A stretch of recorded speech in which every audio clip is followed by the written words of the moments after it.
The strange thing about the human mind is this. The moment you're told not to do something, a part of you suddenly wants to do it even more. Tell a child not to touch something, and their curiosity doubles. Tell yourself not to think about a mistake, and that mistake becomes louder. This isn't weakness, and it isn't stubbornness, it's psychology. Your mind is wired to resist control even when that control comes from yourself. Reverse psychology works because your brain hates being commanded, but loves choosing. And most of the time, your own thoughts are unknowingly working against you, creating stress, anxiety, and internal conflict. You think you're fighting bad habits, overthinking, or self-doubt, but in reality, you might be strengthening them. And once you understand why your mind pushes back, you'll see how this resistance secretly controls your behavior. So let's uncover what's really happening next. Here's what most people never realize. Your brain doesn't respond well to pressure, even self-imposed pressure. When you force yourself to be confident, stop overthinking, or stay motivated, your mind often reacts by doing the opposite.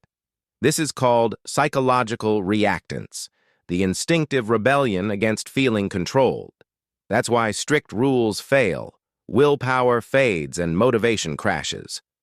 Reverse psychology flips this pattern. Instead of fighting your mind, it uses your brain's natural resistance to guide behavior gently. When pressure is removed, choice returns, and with choice comes calm. This is why telling yourself, "It's okay if I fail," often reduces anxiety, and why easing off control can restore focus and discipline. But knowing this isn't enough, because the real power of reverse psychology appears when you learn how to apply it intentionally in your daily life. Imagine using your mind's resistance as a tool instead of an enemy. Instead of forcing productivity, you allow yourself to rest, and suddenly, motivation returns. Instead of demanding confidence, you accept insecurity, and confidence quietly grows.